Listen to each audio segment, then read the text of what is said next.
जय Hind everyone, welcome you all to Force Defence Academy. आज हम बात करेंगे एनपीटी। एनपीटी क्या है?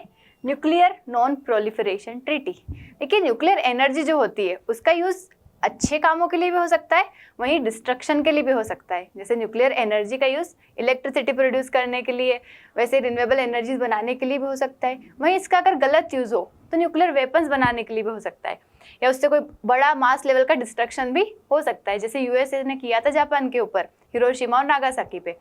तो न्यूक्लियर नॉन प्रोलिफरेशन ट्रीटी जो है ये बनाई गई ताकि जो ये फॉर्मेशन जो है, मतलब अगर कोई न्यूक्लियर वेपन्स बना रहा है, उसको इंक्रीज कर रहा है, न्यूक्लियर वेपन्स का एक्सपेरिमेंट कर रहा है, तो उस चीज़ को रोक सके। अदरवाइज क्या होगा, अगर सारे देशों ने अगर न्यूक्लियर वेपन्स बना लिए तो जस्ट कंसिडर, मतलब जस्ट इमेजिन कि अगर किसी भी देश की अगर लड़ाई होती है, मान लो दो देश लड़ाई कर रहे, इसने एक ने न्यूक्लियर वेपन उसके ऊपर डाला, दूसरे ने न्यूक्लियर वेपन इधर किया, ऐसे करते करते पूरा मतलब विश्व जो है एक तरीके से क्या हो जाएगा, खतरे में आ सकता है। अगर सभी न्यूक्लियर वेपन्स बना लेंगे, सबके पास न्यूक्लियर वेपन्स आ जाएंगे, तो कितना डिफिकल्ट होगा ये, क्योंकि सबके पास एक तो न्यूक्लियर वेपन्स रहेंगे, और अगर एक ने अटैक किया तो दूसरा चुप थोड़ी ना बैठेगा, दूसरा फिर से अटैक करेगा। और अगर वो कोई किसी भी देश पर अटैक करता है तो ऐसा नहीं है कि वो सिर्फ उसी देश को नुकसान करेगा।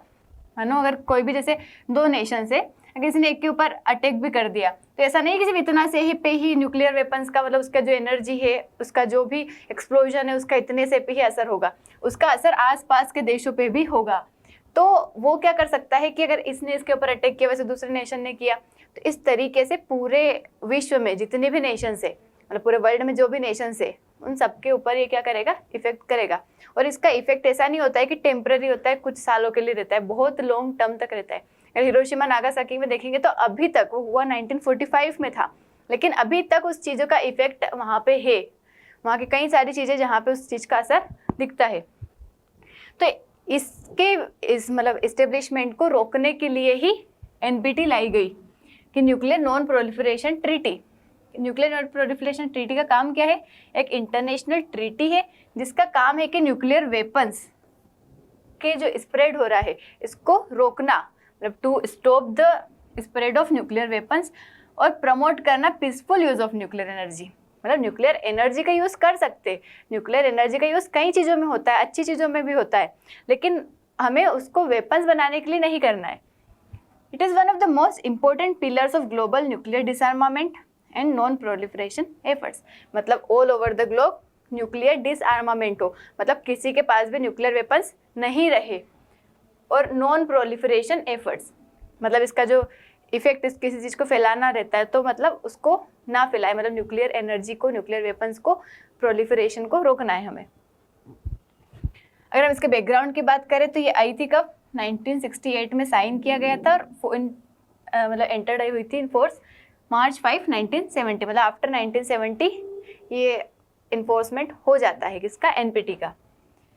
काई के लिए लाए गए थे इसको? क्योंकि कोल्ड वॉर के टाइम पे क्या हो रहा था कि एक तरीके से टेंशन क्रिएट हो गई थी कि सब धीरे धीरे न्यूक्लियर रेस में आ रहे थे। मतलब एक नेशन बना रहा था, सबको पता चल गया था, यूएसए ने बना लिया, वैसे दूसरे देशों ने बनाना स्टार्ट किया, तो इस तरीके से मतलब उस टाइम पे एक ट्रेंड बन गया था कि हम भी न्यूक्लियर वेपन्स बनाएंगे। इंडिया ने भी स्टार्ट किया था उस टाइम पे, 1960s के टाइम पे।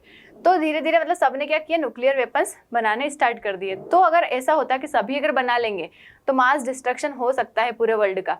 उस चीज़ को रोकने के लिए इस ट्रीटी को लाया गया। यूनाइटेड नेशन के अंदर, मतलब यूनाइटेड नेशन के प्रेजेंस में इसको साइन किया गया। Particularly United nation conference on डिसआर्मामेंट बनाई गई और वहाँ पे इसको साइन किया गया, और इसको इनडेफिनेटली एक्सटेंड कर दिया जाता है 1995 के बाद। इंडिया इसका सिग्नेटरी नहीं है, इंडिया ने साइन नहीं किया इसको। क्यों नहीं किया? क्योंकि ये ट्रीटी जो है एक तरीके से डिस्क्रिमिनेटरी ट्रीटी है। Discriminatory in what sense? क्योंकि यहाँ पे कुछ स्टेट्स को परमिशन थी कि हाँ वो न्यूक्लियर वेपन्स रख सकते हैं, बाकी जिनके पास नहीं है वो नहीं बना सकते। तो ये एक तरीके से डिस्क्रिमिनेशन लगा इंडिया को, और है भी सही discrimination. That's why India hasn't signed that treaty. देखो ऑब्जेक्टिव्स क्या है इसका? पहला तो नॉन प्रोलिफरेशन, मतलब जिन ऐसी कंट्रीज जिनके पास न्यूक्लियर वेपन्स नहीं है, ना तो वो एक्वायर कर सकते हैं, नहीं वो डेवलप कर सकते हैं, नहीं इस चीज़ को बढ़ावा दे सकते हैं, मतलब एक्वायर भी नहीं करेंगे और डेवलप भी नहीं करेंगे। और न्यूक्लियर वेपन स्टेट से जिनके पास ऑलरेडी थे न्यूक्लियर वेपन्स, कुछ नेशन थे, 5 नेशन जो अभी P5 है, परमानेंट 5 मेंबर्स ऑफ यूएनएससी, उनके पास ऑलरेडी क्या थे, न्यूक्लियर वेपन्स थे, वो बना चुके थे इस ट्रीटी को साइन होने से पहले। तो उनने क्या बोला, agree not to transfer nuclear weapon, मतलब वो न्यूक्लियर वेपन्स को ट्रांसफर नहीं करेंगे, ना ही किसी और को हेल्प करेंगे उसको एक्वायर करने में। पहला पॉइंट हो गया। दूसरा क्या, डिसआर्मामेंट। सारी पार्टीज जो थी उसके अंदर उन्होंने साइन किया कि मतलब एक दूसरे पर भरोसा रख के कि हम क्या करेंगे, इसको डिसआर्मामेंट करेंगे, मतलब न्यूक्लियर वेपन्स को ख़त्म करेंगे, मतलब जिसके पास भी हम क्या करेंगे, ख़त्म करने की कोशिश करेंगे। Eventual elimination of nuclear weapon, मतलब इसका काम ही है कि जिसके अगर किसी ने बना भी लिया है तो उसको ख़त्म करेंगे। इसमें एक्सेप्शन है P5, peaceful use of nuclear energy. अगर न्यूक्लियर एनर्जी का यूज़ करना है तो उसके पीसफुल पर्पज़ से, मतलब एनर्जी बनाने के पर्पज़ से, दूसरे पर्पज़ से हम करेंगे। promotes the right of all signatories to access and develop nuclear energy for peaceful purposes. Encourage करेंगे international cooperation in the field of peaceful nuclear technology under strict safeguards. मतलब peaceful use करना nuclear energy का, ये इसका objective था। तो अगर nuclear weapon state की बात करें तो कौन से 5 न्यूक्लियर वेपन स्टेट है, US, Russia, UK, France and China. यही P5 है जो कि यूएनएससी में परमानेंट 5 मेंबर कहलाते हैं। इनके पास परमिशन थी, अलाउड थे कि ये न्यूक्लियर वेपन्स रख सकते अंडर एनपीटी, मतलब एनपीटी के अंदर भी इनके पास परमिशन है, क्योंकि जनवरी 1, 1967 के पहले इन्होंने ऑलरेडी इस्टेब्लिश कर लिया था। बाकी जो भी सिग्नेटरीज रहेंगे जो कि नॉन न्यूक्लियर वेपन स्टेट है, and they commit not to develop or acquire nuclear weapon, मतलब उन लोग को कमिट करना है कि वो नहीं डेवलप करेंगे, नहीं एक्वायर करेंगे न्यूक्लियर वेपन को। IAEA, international atomic energy agency जो है, ये एक बॉडी बनाई गई जो कि रिस्पॉन्सिबल रहेगी काहे के लिए, to look after this treaty, कि सब अच्छे से फॉलो हो रही है कि नहीं, कोई ब्रीच तो नहीं कर रहा। हर 5 ईयर में रिव्यू करना, उसको देखना। ये रिस्पॉन्सिबल है verify compliance with the treaty, कि सभी उसके अकॉर्डिंग काम कर रहे हैं कि नहीं। जो नॉन न्यूक्लियर वेपन स्टेट जो है, must allow IAEA inspection of the nuclear facilities, मतलब IAEA जिनके पास न्यूक्लियर वेपन्स नहीं है वहाँ पे जाके इंस्पेक्शन कर सकती है। काई के लिए, सेफगार्ड एग्रीमेंट्स, मतलब इसको हमने सेफगार्ड एग्रीमेंट्स कहा है कि IAEA जो है, जो नॉन न्यूक्लियर वेपन स्टेट्स है वहाँ पे जाके इंस्पेक्शन कर सकती है कि कोई बना तो नहीं रहा न्यूक्लियर वेपन्स, ऐसा।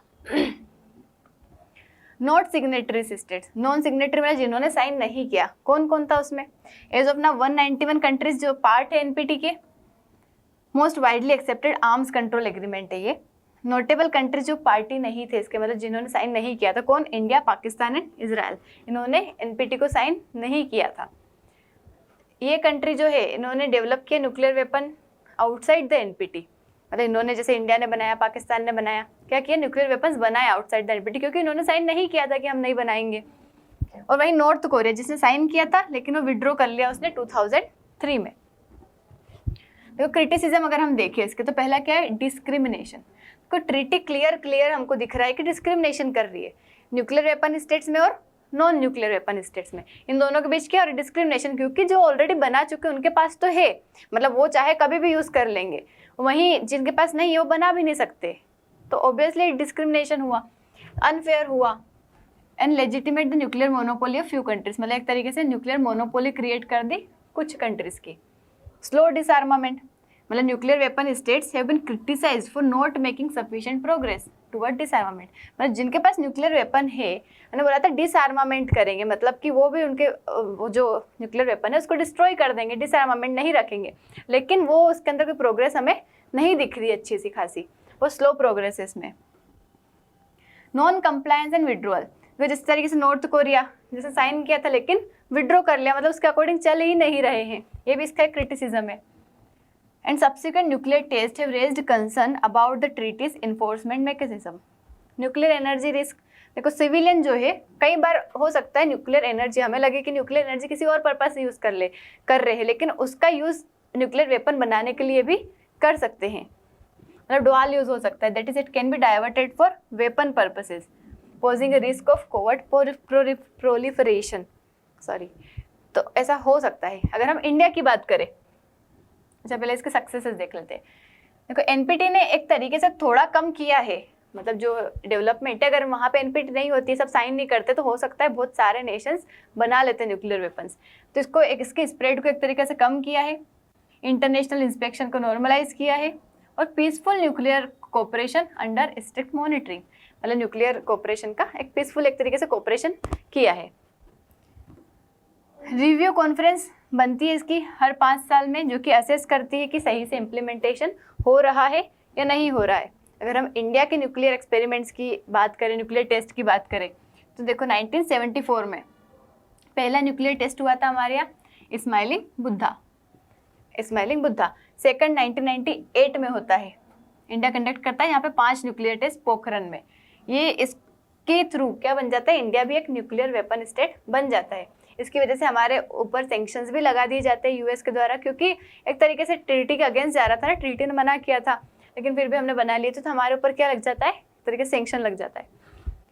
इंडिया फॉलो करता है क्रेडिबल मिनिमम डेटरेंस और नो फर्स्ट यूज पॉलिसी। मैं बताऊंगी क्या होता है। देखो न्यूक्लियर डॉक्ट्रिन इंडिया की क्या कहती है, 2003 में अडॉप्ट करी थी हमारी न्यूक्लियर पॉलिसी जो है, नो फर्स्ट यूज, मतलब इंडिया कभी भी किसी को अटैक करने के लिए न्यूक्लियर वेपन का यूज़ नहीं करेगा। मतलब हम दूसरे वेपन सारे यूज़ कर लेंगे लेकिन न्यूक्लियर वेपन का यूज़ नहीं करेंगे फर्स्ट में, मतलब पहली बार हम खुद नहीं करेंगे फर्स्ट अटैक। अगर कोई करता है तो हम डेफिनेटली रिप्लाई करेंगे उससे, लेकिन हम नहीं करेंगे फर्स्ट अटैक। मैसिव रिटेलिएशन, अगर इंडिया के ऊपर कोई न्यूक्लियर अटैक होता है तो हम बदला लेने के लिए, रिटेलिएट करने के लिए न्यूक्लियर वेपन का यूज़ कर लेंगे, कर सकते हैं और करेंगे ही। Maintenance of credible minimum deterrent, देखो क्रेडिबल मिनिमम डेटरेंस मतलब होता है कि हम जो है न्यूक्लियर वेपन हमने बनाया ताकि हम एक डेटरेंस क्रिएट कर सके। डेटरेंस मतलब एक तरीके से डर क्रिएट कर सके। सो मानो हमारा पाकिस्तान के पास है न्यूक्लियर वेपन, हमारे पास नहीं है, तो उससे क्या होगा, हम उससे डरेंगे कि ये कभी हमारे ऊपर अटैक कर सकता है। मगर हमारे पास है और किसी और नेशन के पास नहीं है, या फिर उसके पास भी है और हमारी लड़ाई हो रही है, तो एक तरीके से उसके अंदर डर बना हुआ रहेगा। कोई अटैक करेगा हमारे ऊपर तो पहले सोचेगा कि हो सकता है न्यूक्लियर वेपन से अटैक ना कर दे, तो वो डर बनाना को कहते हैं क्रेडिबल मिनिमम डेटरेंस, कि हम डेटरेंस क्रिएट करने के लिए, एक डर क्रिएट करने के लिए हमारे पास है, मतलब हम ये मेंटेन करेंगे। Non use of nuclear weapon against non nuclear state, मतलब ऐसे स्टेट जिनके पास न्यूक्लियर वेपन नहीं है उनके ऊपर हम कभी न्यूक्लियर वेपन यूज़ नहीं करेंगे। तो ये इंडिया की डॉक्ट्रिन है, मतलब इंडिया की पॉलिसी, न्यूक्लियर पॉलिसी। तो this is all about NPT and nuclear policy of India. I hope आपको समझ आया होगा। If you want its PDF you can join our channel SSB world FDA। Thank you so much. Jai Hind.